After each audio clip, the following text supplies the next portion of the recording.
and this is on getting your start in political journalism. Naomi is a second-year McCourt student, and she's also on our student advisory board, and she's also an intern at CNN Politics. Full disclosure here, she does work with Juana, so there might be some bias in her questions. I'm going to turn it over to Naomi now to introduce our panel. We're looking to do more of these career chats, so if you guys have any ideas of other people that you'd love to bring in, please come talk to me. Now I'll turn it over to Naomi. Thanks, guys. Thank you again for coming. This is like such an overwhelming response, and I think it reflects the caliber of our panel. I'll quickly introduce you in terms of things that they've done, and you guys have done so much, so would you be offended if I just took your headlines? Is that? So we'll start with Juana. Juana, you recognize her face. She's a fellow here on campus, and I would highly recommend coming to her last discussion group next week. She has really only just joined CNN, but has made like such an impact, particularly with her focus on data-driven journalism with the app, as well as like her on-screen presence with the You Might Catch Her on Wolf's show. And prior to that, she's covered congressional politics, campaign politics for national, as well as NPR and Politico. Brody is an investigative journalist for the Wall Street Journal. He started off in tax policy there. And I guess found this niche with money and politics. Yeah, and we'll try if one. you haven't looked at some of his work on, I guess, how Wall Street can get little like stock tips, I guess, from Congress, you should check it out. Prior to that, you were at Roll Call, as well as National Journal. Which is kind of funny because I think Shane Goldmacher has also done work with Wall Street Journal. Currently, he is the senior political reporter for Politico, starting off covering the Republican primaries before moving to cover their official nominees. And prior to Politico, you were at National Journal, and you also did worked for in magazine journalism as well as investigative reporting in DC as well as in California. Okay, she's actually away from her desk right now. I can take a message for you and have her get back to you as soon as she can. So thank you so much for coming. Really appreciate it. I had the pleasure of getting to know these people outside of Georgetown, and they've been such help to me, so hopefully they'll be helpful today. I guess the first question, a softball as you would say, why journalism, and has this election cycle made you question your choices? There we go. Perfect. I will make sure she gets back to you. Alright, cool. So thanks guys for coming. This is pretty awesome to see the big of this poll. I decided to get into journalism because I'm super nosy and realized that somebody would pay me money to ask people questions. And I specifically got into political journalism because I remember when 9/11 happened, I was in 8th grade and I was super, super frustrated when I sat and watched cable news by just a lot of rampant speculation and a lot of talking, but not a lot of reporting and a lot of information getting out. It was just like, it was just very clear to me that obviously we were at like a very stress point where we didn't know a lot of things, but for me, I just really felt like we would benefit with so much more information. And so kind of from there, the next year I took a freshman journalism class and went to a journalism camp at the University of Missouri, which is my alma mater, and a couple other journalism camps and things like that. Started writing for what was the teen section of the Kansas City Star at that point, and it just kind of went on from there. Has this election made me question my choices? So I'm in a little bit different spot than these guys. I actually, prior to joining CNN Politics, I was part in a group of people who were laid off from my previous publication. So I actually had a moment where that decision became very real to me. Do I want to just say, I'm out, I don't want to do this anymore, I had an offer to go join a communications firm, or did I want to take another job in journalism? And I decided to stick it out and finish out this campaign cycle and don't see myself doing anything else for the foreseeable future. I feel really lucky that my job never looks the same on any given day, that I don't sit at a traditional desk for 9 to 5. Right now the role I have, I edit our political data app, so I work at the intersection of technology, journalism, and politics, which I find really rewarding. And I just think we're really, really lucky that to experience things that the average American will never get to experience and have, especially as political reporters, the kind of contact with political officials and leaders and candidates that most people don't. And so I think it's a real privilege to get to take those interactions and bring them back to our readers and our audiences. And so, yeah, I've had the chance to question my choices, and maybe I'm insane, but I've decided to stick with it. Yeah, I love being a journalist. I think one of the coolest things about it is the ability to talk firsthand and get to know some of the real players that are running the country. I mean, one of my first jobs was covering Capitol Hill in your young 20s, and you're running around and you're talking to all the important members of Congress about the issues that are going on that day. If you get a job covering the White House, you're talking to Obama or whoever the next president is. And it really gives you a front row seat to a lot of things that are going on. I mean, Shane, we were just talking about how you were down in Florida with Trump for the last 2 days, and you've been doing that for 18 months. It's probably driving you crazy, but for me, I think that's just super cool. I have colleagues who fly in Air Force One and complain about it. I don't understand how that happens, but you know, you can be, you know, Washington is the center of power, and as a reporter, you may not have the money, but you're right next to the power, which is pretty neat. And the fact that you're allowed to, you know, ask questions on behalf of the public. I mean, we're basically the public's representative to these folks. Yeah, I mean, I think journalism's the best. You guys are at the right career chat, at least from my perspective. And the best way I think about it is, like, I have the rare opportunity to go out and talk to the most interesting people I can possibly find, gather the most interesting stories from these really interesting people, and then tell other people the interesting stories, which is kind of like what you want to do anyway in life, right? You want to collect interesting things and tell people stories. That's the part that's fun for me. I have a job where I'm very rarely in my office. I'm very rarely at my desk. No one asks me where I am on any given day, so you actually can have a lot of freedom to do your own work. I flew back from Florida today and was on the phone with my editor, and they were like, "Where are you?" And I was like, "Oh, I just got home." Like, awesome. You know, they don't care. They don't need to know. And so in terms of this campaign, I think one of the things is true. Like, there is instability in the journalism job market. If you get into it, it is not a stable profession. It is changing. Print has changed pretty much to digital at this point. There are very few print-sustained organizations. I think the Wall Street Journal might be one of two. But I think print is still a big sustainer in a way that's not like shrinking dramatically. But I think the same thing's going to happen to television. That it's just going to happen in the next 10 years. What happened to print in the last 20? That said, you have fun every single day. I think it's pretty unbeatable. I was going to ask you what your typical day looks like, but then you kind of threw a curveball by saying that every day is so different. But did you want to maybe give the audience an insight to what, you know, what it looks like when you get into the office, the first things that you do, and how what it's like? Sure. So yes, no day is ever the same. I guess for me, I usually come online for the day around 7 a.m. and the first thing I do is probably refresh 538 because I deal in political data, and I think what Nate Silver and the team over there do is phenomenal. I spend most of my day is spent sifting through polls and other forms of data, trying to decide what stories need to live in the app. The Politics app, if you haven't seen it, I will give you my humble plea to download it. If you have an iPhone, you can get it in the App Store.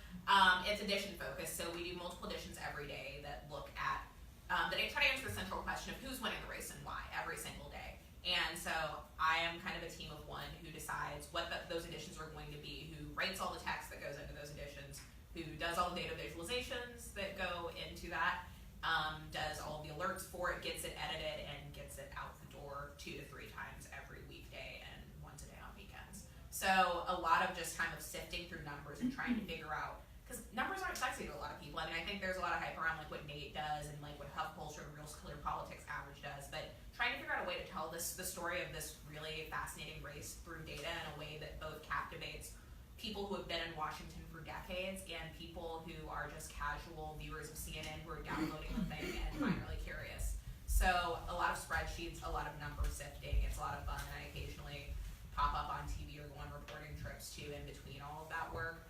But I really spend most of my day kind of in the weeds in terms of our polling. I work really closely with our polling director and our political director on kind of like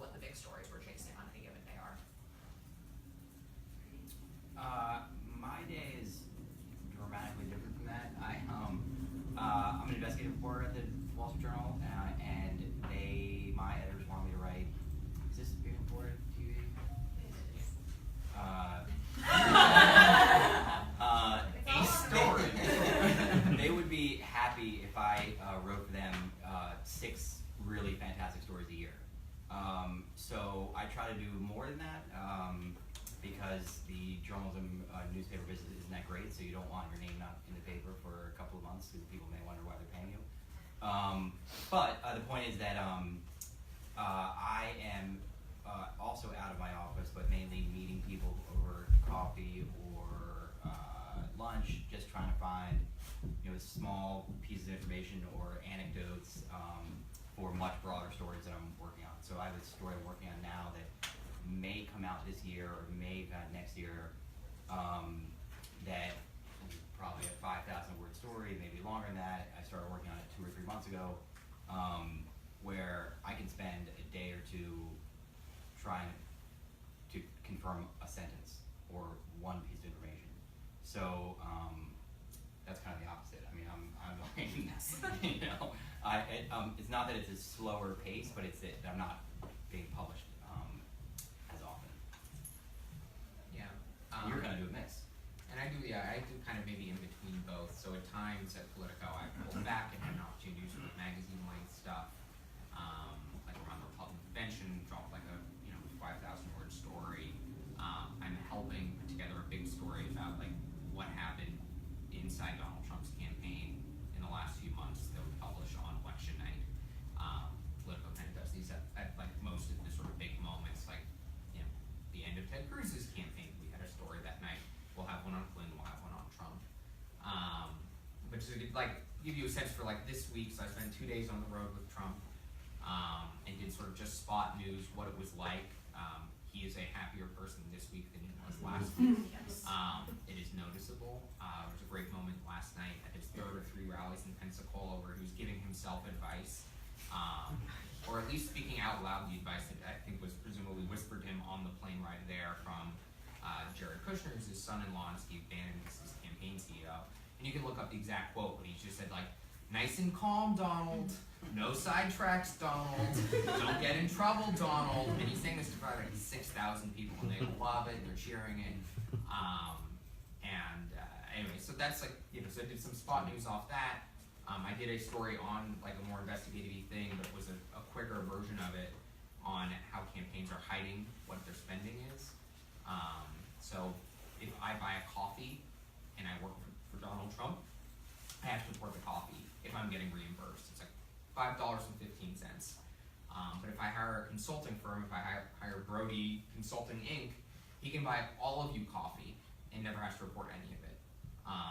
And that's how the Trump campaign has done stuff, and the Clinton campaign, but Trump in particular, they spent $56 million on their digital firm and did no itemization of where any of that money went.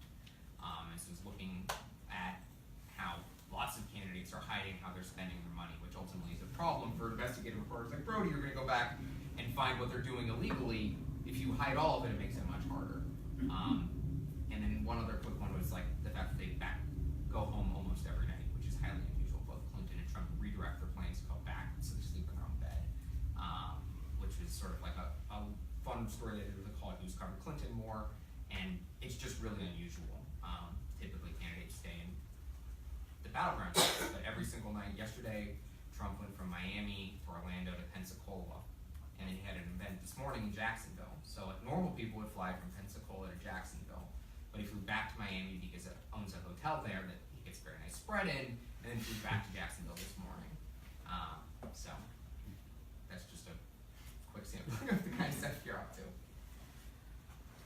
That's just, it just sounds amazing. You guys have done so many interesting things, but I think the first step for us is getting that first job. So I was wondering if you could take us back to that moment and how you did it, whether it was like all that networking or, trying to get as many clips as you can, like walk us through that process. So my first job was at the St. Louis Post-Dispatch back in Missouri, which is where I'm from, and I covered the State House for them. And for me, I think, so if you don't know anything about Mizzou's journalism school, the big reason why a lot of people like to go there is because there are professional newsrooms that you can get clips and experience in. So you walk out as a graduate having, if in my case, I was a media convergence major, so I came out with a reel from KOMU, which is an NBC affiliate TV station serving the area, audio clips from KDIA, which is an NPR affiliate that broadcasts throughout mid-Missouri, and published print clips from the Columbia, Missouri, which is one of the 2 daily newspapers serving the town. I don't believe the Missourian is daily anymore, but it was when I was in school there. So I had a pretty aggressive package of clips and also had a couple of really solid internships in college. I interned at the Washington Post, their digital desk, which was actually just over the courthouse at the time. It wasn't the fancy Post building downtown, and at the Austin American Statesman. So I had a proven track record of work that I had done, and specifically work focused on the beat I wanted to cover. I spent a year and a half when I was in college covering the State House. In a variety of races, I actually did some freelance work for NPR covering national political races too in mid-Missouri. So I kind of knew I wanted to be a political journalist really, really early. It was either going to be political journalism or sports for me, and I kind of decided pretty quickly once I got to college that politics was where it was at. So I kind of tailored my experience to that and covered politics at a bunch of different levels. And I would say I got my first job just based on having strong clips and having demonstrated work experience and published work is the first thing I look for when I'm hiring reporters also, just because I need to know that you can go out and ask tough questions in an interview. Some of my colleagues and friends' first jobs are covering the cops beat, where you're often talking to people on the worst day of their life, or you're writing obits, or you're asking questions and working out of a police station late at night. So I need to know that people can do well under pressure, can turn out a story well, and to be able to understand the nuances of the beat they're covering. So I think that just having published work was probably the most important thing for me, being able to show that off and have a large body of it in a very short amount of time. How about you, Brody?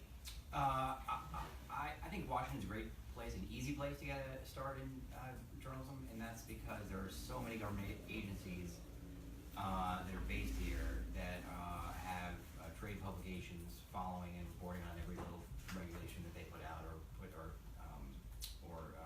put together. So my first job was at one of these publications. It was called Communications Daily. It covered the Federal Communications Commission, which is the agency that regulates phones and television and things like that. But there are maybe 100 or more agencies like that, and every one of them has 2 or 3 or 4 newspapers covering it, because there are industries and lobbyists that are regulated by those agencies that really need to know the nitty-gritty of every regulation coming down the road. And those publications are essentially run by people right out of school, because they don't pay much money. But if you're looking to make money, they're a wrong career discussion. But those places are always hiring people out of school. It's the best way, I thought, to get clips, because you have to write. They don't have an assistant to the reporter. I mean, you are the reporter. And even if you have the lowest level job, which I did, you're still writing. And if you want to be a writer, you're doing it. It gives you clips, and I think perhaps most importantly, you're learning something. In my case, in order to do my job, I had to learn telecom policy, which sounds really boring, but actually gets kind of interesting. And if you work for a newspaper, the ag department, you become an expert in farm policy, and developing an expertise in an area as a reporter helps you move up, because then the Washington Post's farm reporter retires, and they need someone who can cover farm policy. And wow, you've been doing it for 2 years, and you're an expert, or whatever the issue is. So my advice has always been, find an issue that you like, whether it's ag policy. I don't know why anyone would like ag policy, but let's say there's someone likes ag policy. I used to sit next to somebody in National Journal who had made a 35-year career. Not just covered ag policy, he created his own newsletter. Right. And when he got laid off, he had so many people in the agriculture industry who wanted to read what he knew about agriculture. He started his own business and made more money selling a newsletter than he basically sent out an email. And simply because he was an expert on ag policy. And I've been at an event with him, and he's like, Tom Vilsack. He's like, Jerry! At the ag department, and it's just like, this is weird, right? There's no one else who covers agriculture, right? Every single day. Right. Well, it looks like the ag reporting job is booked. Yeah. Although he could be retiring, right? That's right. You could take over the Hagstrom report. Right. The point is, you can find an area that you like, whether it's television or internet or gaming or I don't know what, and there is an industry that needs to follow the regulations that are made by some agency, and there will be a news publication that covers that, and they will be at some point in the next few months looking for reporters. Anyway, that's how I got my start, and I feel like once you get the clips, it's some expertise, you're off and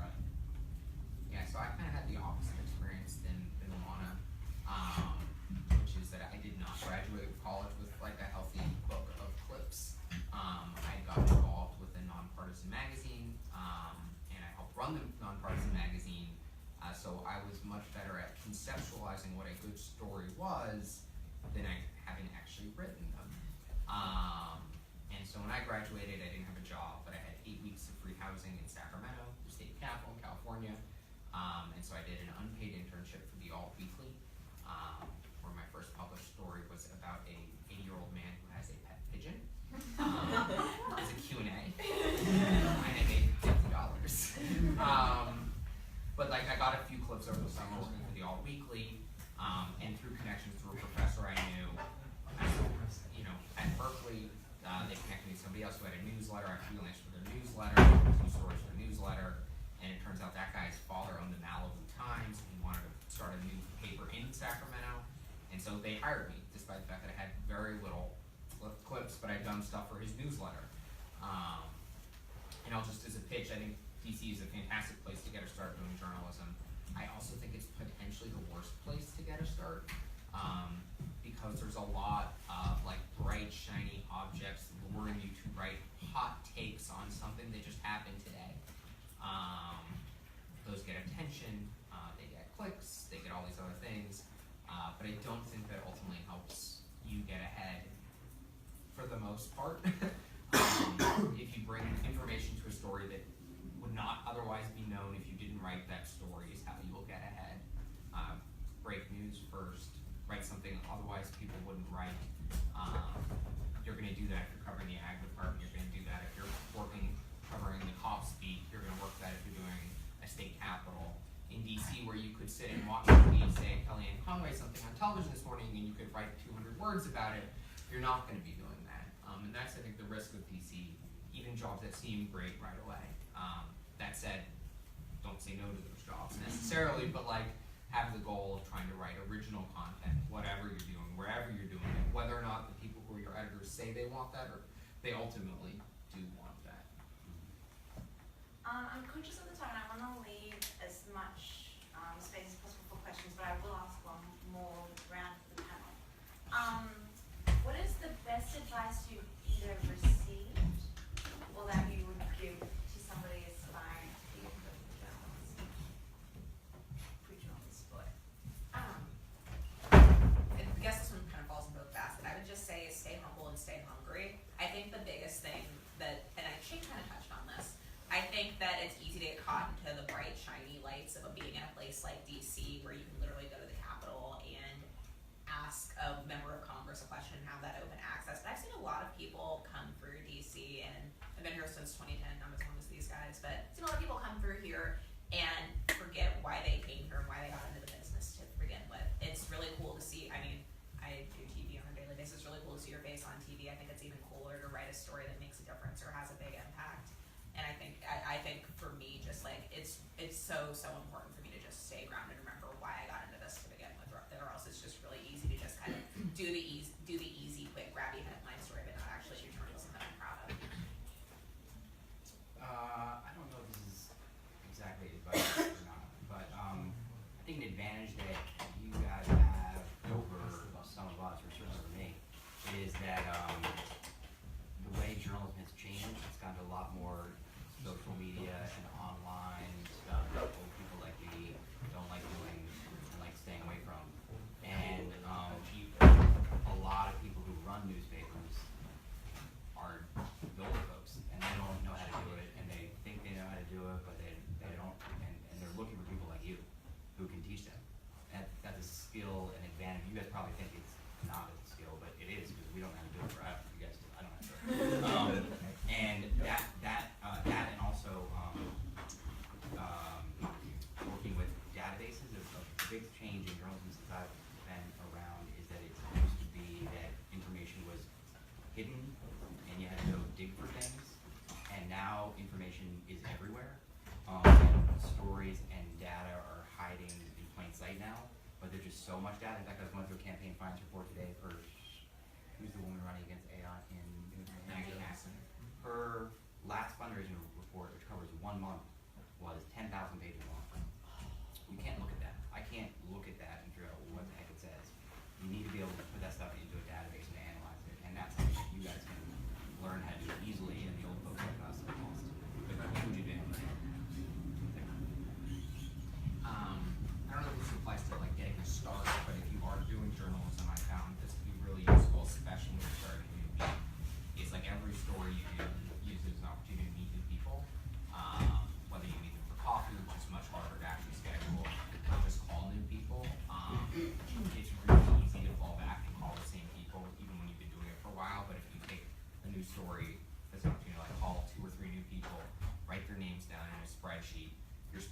gets very big very quickly.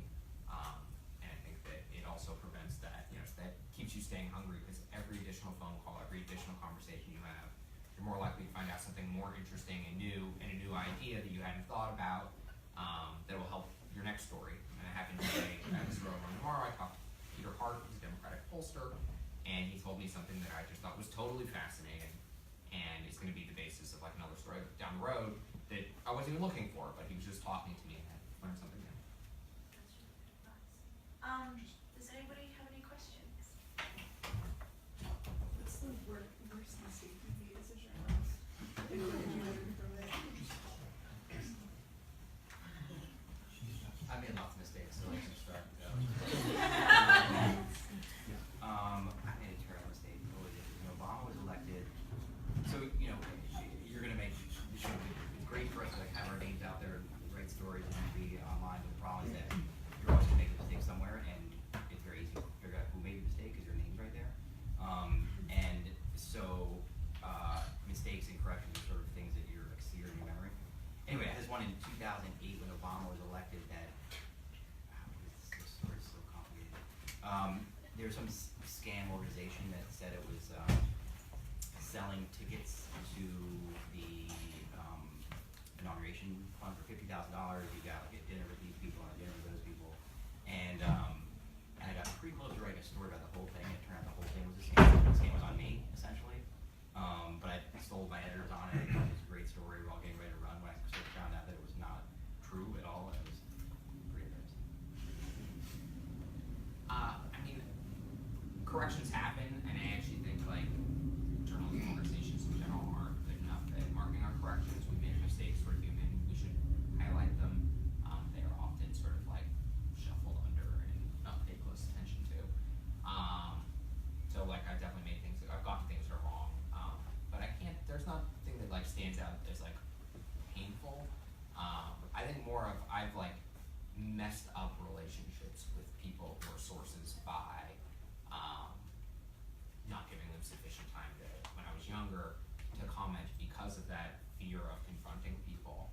I think the idea that you just think you can like type it behind your keyboard and you can publish and it's good and you're fine and you're safe and nobody sees you, and then like ultimately you're gonna keep dealing with these people. So I have come to tell people that I will always stab them in the chest and never in the back.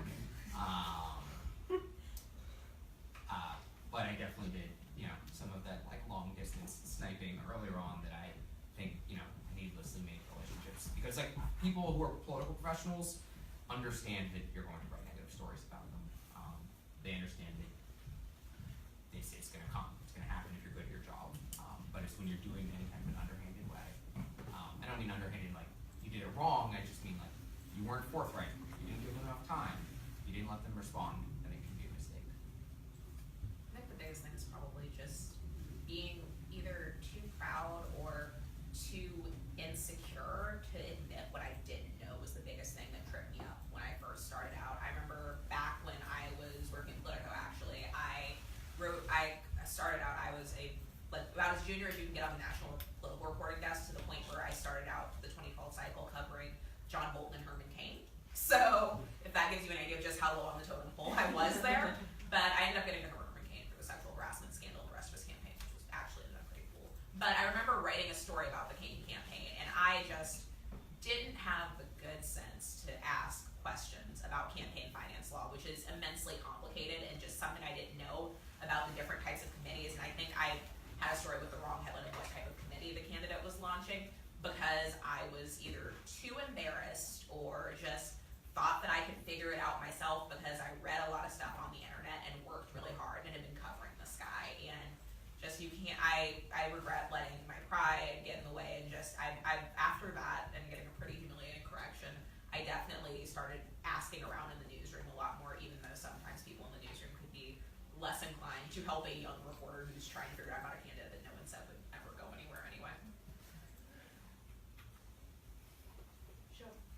So, you were talking about having clippings and how it's useful in getting a job. Does having clippings from like a student newspaper help in any way, or are you going to want to get like, a different publication? That's all I had, pretty much. But I do think that like the ability to get an internship somewhere makes a huge difference. Because like a job is gonna look and say like, this newspaper read your stuff and had you sit down and work, and they hired you for an internship, and so maybe it's just validation, right? Like you go to school at Georgetown, that was a level of validation when whatever job you're applying for, you did an internship. So I think frankly, to some extent, internships are validators in and of themselves, regardless of the clips you get out of them. If there's an intern who's applying and said, I interned at the Austin Statesman and this other state capital newspaper, I just am going to presume they're competent. Like, it's just a shortcut of presuming that, where a student paper isn't going to give me that automatic presumption. But if I'm reading your clips, you do great stuff, it doesn't matter.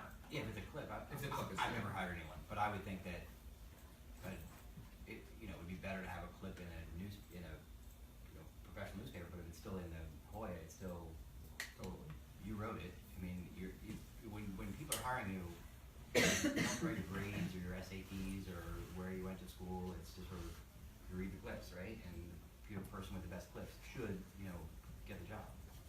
I've never produced a college transcript for any job. Never happened. It's depressing when you think about how much studying I did. Whatever. Washington Post actually asks you for your. Some might have done that. Rubbish. Anybody else? Sorry. This is for Juana. How is the CNN app going to change after the election? $1 million question. And I'm not playing coy. We're still mapping that out and we don't know yet. So this app launched the weekend of White House Correspondents' Dinner. And we kind of had a very base idea of, we'll have one edition every day just to give people a little slice of something new. So I would spend all day up until 4 o'clock working on edition and getting it out. And then we realized people are way hungrier for interesting news, and there's so much rich data and so many databases out there, as Brody pointed out, that we have so much more we can do with this. So then we went up to 2 editions a day every week, and then a Sunday edition. And now we're somewhere publishing close to 18 editions a week. We also just added, if you're familiar with the app, a news section called Who's Winning that kind of gives you the latest polling, both from us and other places around the polling universe. And now it has a news feed in it. So we're constantly iterating. We started out with 1.0 in April. We're now on version 2.7. We have a big come to Jesus right after the election to kind of talk about where this goes. Now, I'm really excited though, because I think that the app experience that we have right now is really primed to transition into a governing post-election, building a new administration model. There's just going to be, no matter who wins on Tuesday, there's just going to be so many new faces and new ideas floating around in Washington that I think it's going to be a really great time to be a reporter here, and especially a great time to be a journalist who focuses on data or investigations. I think there's just going to be a lot of material, so I look forward to having a better answer to that question for you in the next couple weeks.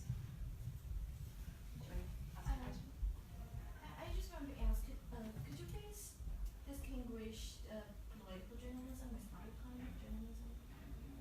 What's the most important skills or qualification that political journalism should have? I don't know that there's discernibly different bullshit detector. Yes. Like knowing what's true, like a sense of like you're covering power dynamics, I think is a big part of it. But I think that applies to whatever you're covering. But I think really honing in on who has the authority in any given situation is sort of essential to political journalism, whether it's government coverage or campaign coverage. Who's more influential in the campaign? You can track it more than any other candidate ever with Donald Trump. But it's just as true on Capitol Hill when you're tracking a bill that's moving through and the relationships. But I don't know that that's specific to political journalism. But I think it's especially. I've only been in Washington, so I could get this wrong, but from my experience here, I've tried to stay away from political journalism, if you mean political as in campaigns, because it's really hard to tell the truth. I mean, even polls, you can move in different ways and there's margin of error. It's hard to tell what's going on. Unfortunately, everyone is lying. Is that an exaggeration? Lots of people are lying. You talk to Republicans, they think Republicans are doing well except in this election. You talk to the Democrats, they think the Democrats are doing well. And I feel like I have no idea. And you can go out and talk to people, which you do, but you can't talk to 300 million people and get a sense. You're talking to people you happen to be talking to. And finance data or some other expenditure data, but even that people are now manipulating, as you were saying, with the how people are hiding their expenses. So the policy journalism, what's happening in Congress, what's happening in the agencies, those are real decisions that are being made, and people are trying to influence those by lies and manipulation, but there are actually things happening that you can report on. You know, this policy was just approved by this vote in this committee, and the policy is going to do X, Y, and Z. On the campaign trail, I just don't know who to trust. So I think a bullshit detector is what I can say. Is that a fair answer? Good answer. Okay. Given what you said about the importance of having expertise in a subject that is of interest to you, is there anything that you're glad you took or wish you had taken in college that like might have been helpful during your careers? So I got a little bit lucky in that when I was going to school, people who were journalists, actually at the Wall Street Journal, told me to major in economics or political science in order to sort of get a base in how the economy works or how politics works.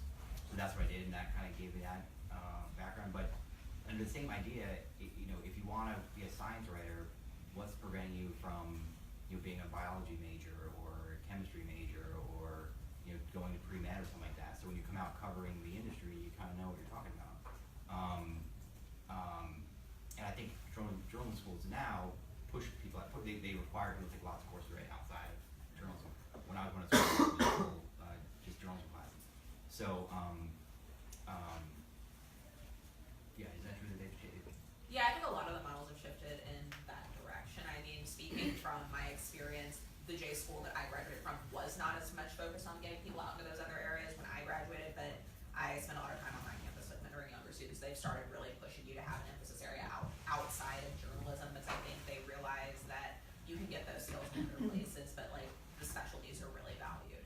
And then just to quickly add on, I think mine is a little bit more journalism-y, but I think computer-assisted reporting, to Brody's point earlier, was like knowing how to navigate some of the complex databases and stuff. I really took advantage of the fact that the National Center for Computer-Assisted Reporting was on my college campus, and so to learn how to do that deep work before I and to do it at like the city government and like the university level before I got to DC and could really try those skills out, and it helped me a lot. Yeah, I mean, 2 years ago, I think I went to Mizzou's campus and I did like a 3-day nerd camp just to like relearn some of those skills or learn some of them for the first time. I have forgotten maybe 90% of what I learned, but the concepts of understanding even what you could do was amazing. So like you guys are probably all familiar with Microsoft Excel. Only a smaller fraction are familiar with like Microsoft Access. You know what Access is. So Microsoft Access is this amazing thing. It's like Excel on steroids. It's really cool, and I have no idea how to use it. but I know what it can do. And it can take like two totally disparate databases of information and you can merge them. You can see who overlaps, who doesn't overlap. You can take a list of Hillary Clinton donors and a list of Donald Trump's donors, and you can meld them and see who gave to both. And guess what? That's a really good story, and it's not hard to do if you know how to do that. I'm not good enough to do it, but I'm good enough to ask other people to do it, or to know that it can exist, or in fact, you can call the FEC and they will do stuff for you. Maybe not that, but like they'll do a lot of it. The point of that stuff is if you know how to use Access and you show up at any newsroom in America and Most say, I can do this. Yeah. Yeah, absolutely. Yeah, seriously, like Microsoft Access is like amazing. So like that would be my recommendations, like learning either, especially the stuff at Mizzou is just fantastic.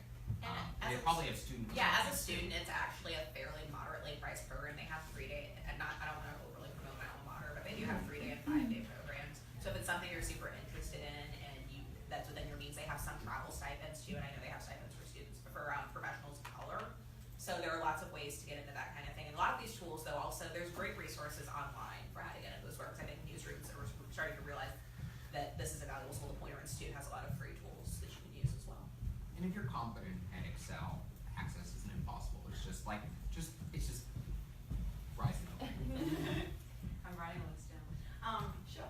How do you reconcile with your personal politics or political views and being a political journalist, especially this election?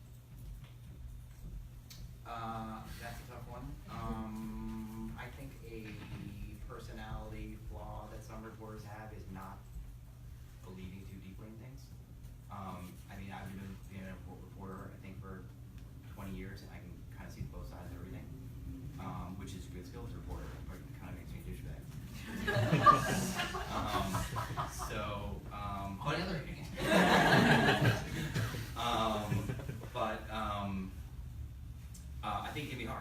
mean, there are a couple of issues where I've said I'm not going to cover this issue because I feel strongly about it.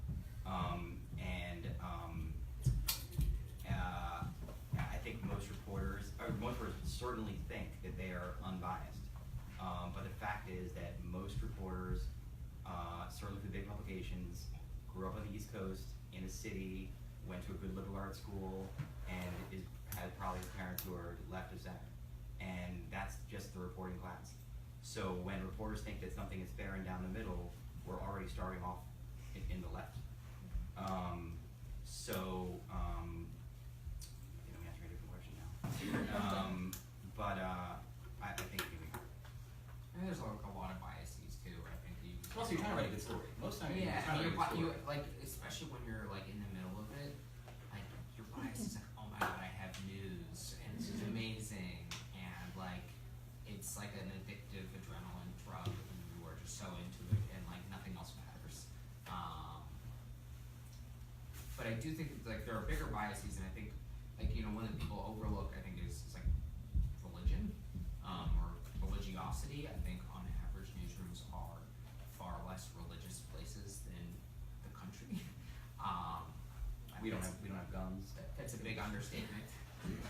No, seriously, people who grew up in cities and went to these schools and go to journalism, we're not gun people, but half of the country's gun people and religious people, if not more, and we're just sort of out of touch with that part of it. Yeah, and so I mean, if you go and like I covered mostly the Republican primary and covered like Iowa, the evangelical Christian movement is like an enormous part of the Iowa caucuses, and people are generally skeptical. And like if you go and you listen and you are respectful, you usually win people over. I mean, I think it's like when you go and listen,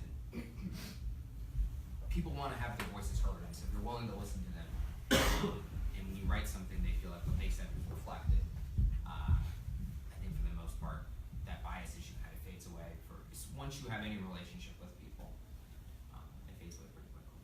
I will just throw in one plug as somebody who grew up evangelical and who isn't from either coast. If this is an issue you're interested in, I would highly recommend. There's a publication that covers public media called Current, and they did an amazing interview with Sarah McCammon. She's a former NPR colleague of mine, and she used to work for Iowa Public Radio and Georgia Public Radio. And she also grew up evangelical in Missouri, and talked about kind of what those cross conversations are like in her newsroom, and I think a really meaningful way. One of the things that I just started doing when I was covering Iowa, I remember talking to these guys when I was working at Nashville, and they just kept throwing the East Coast liberal media, and I was finally just like, so I grew up 3 hours from here.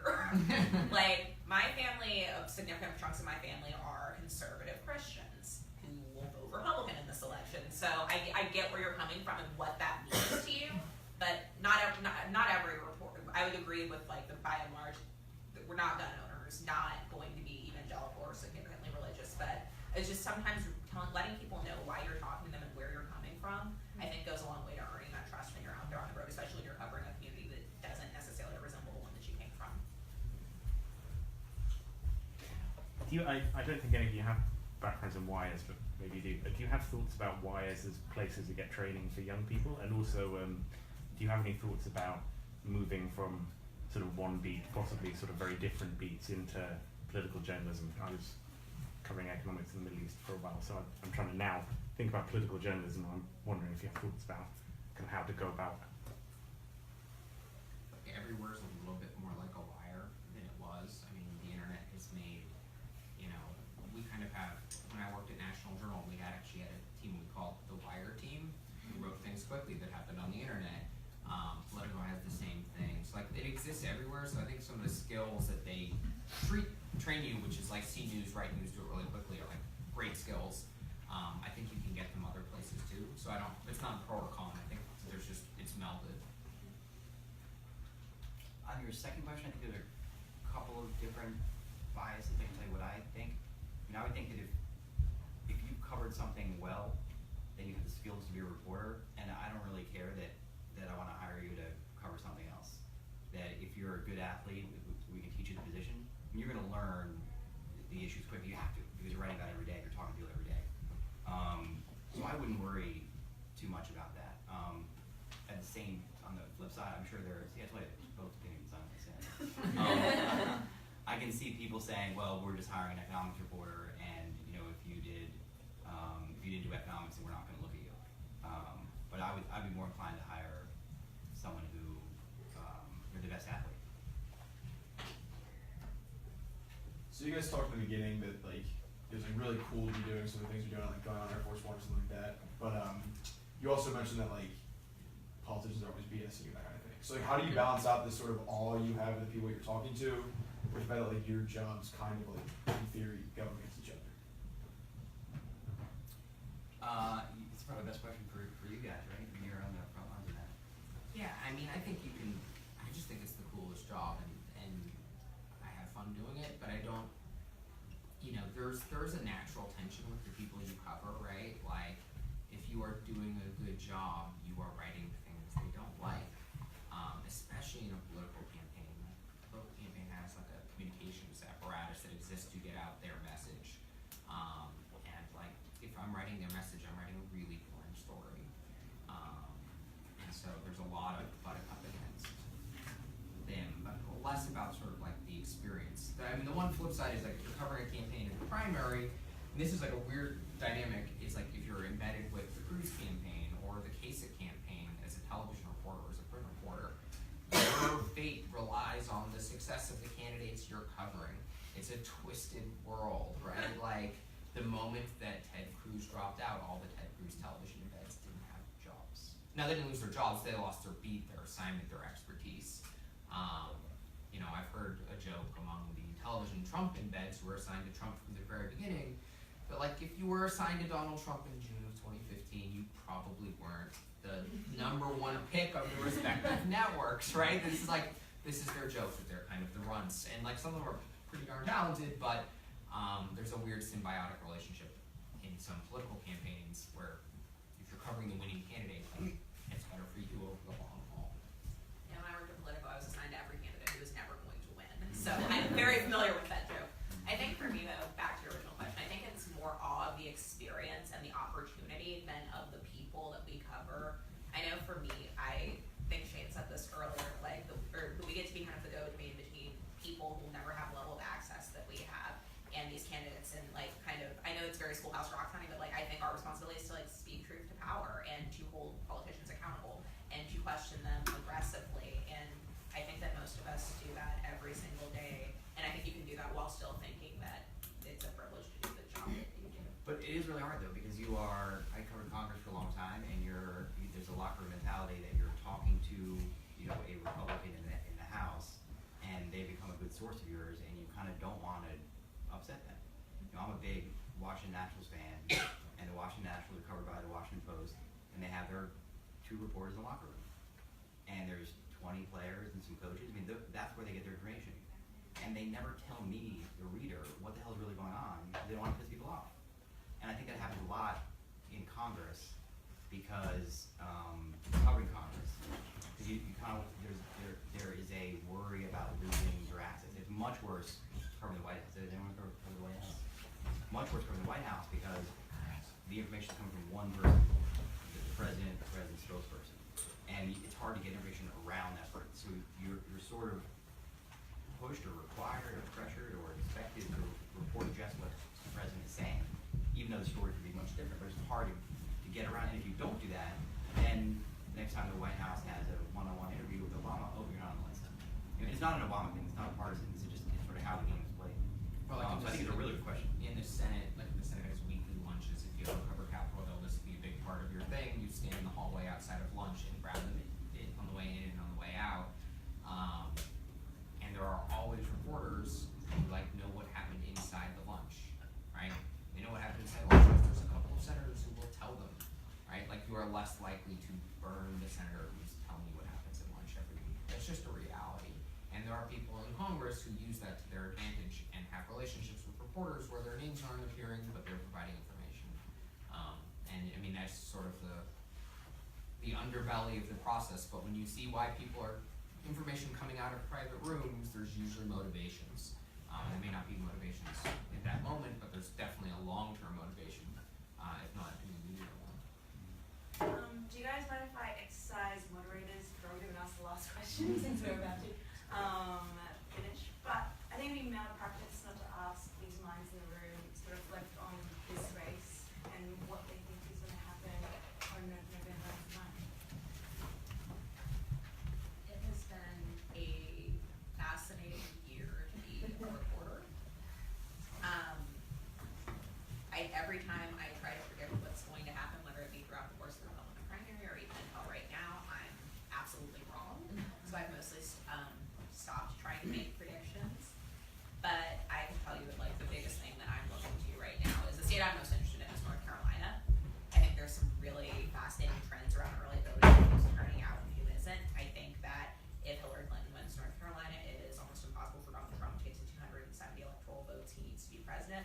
I think if Donald Trump can win that state and about a couple of others and broaden out the map that Romney had, that Hillary's in for quite a fight. But I think that no matter what happens, the textbooks are going to have a hell of a time with this one. I'm not on the front lines again, but I mean, I think that Hillary's going to win in a landslide, and I could be wrong. What I am more sure about is that all of the uprising on the right and the far right and the far left that has pushed Donald Trump and Bernie Sanders, those folks aren't going away, and the next election is going to be crazier. And if Donald Trump is a little more sane, he may have been able to capture more people in the middle and won. But I think that this country has a real problem with people who don't have jobs, who feel like the economy's passed them by, feel like information technology has bypassed them, who have lost their churches and lost their institutions and are living in small towns across America, and those people are not going away, and they do not like Washington. I will give you like a preview of the story I'm going to write later tonight when I go home, just because it's about like the paths that Trump has, in my view, which I think are pretty limited. The first one is he has to win North Carolina, he has to win Florida, and he has to win Ohio. If he loses any of those three states, he's almost 100% not winning. He can win all three of those states. It's very possible he wins all three of those states, depending on what happens. Possibly he loses all three of those states, but those are, he has to win those. That leaves him short. And so I think the state to watch is Pennsylvania.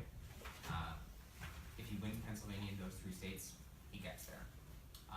He has not been ahead in a single poll in Pennsylvania, so it is very unlikely. That's why it's not likely he's going to be the next president compared to her.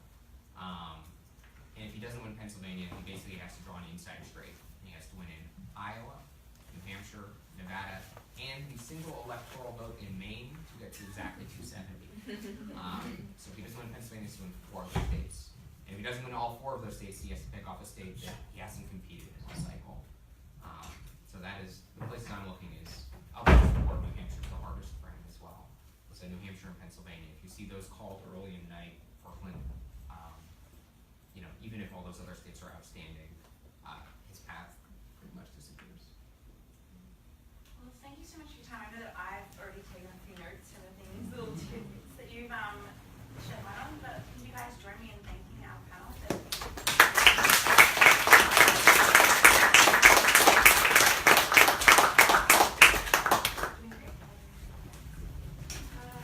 Election day, we have a whole host of activities throughout the day. So if you go to our Facebook page, there's a Facebook event just for election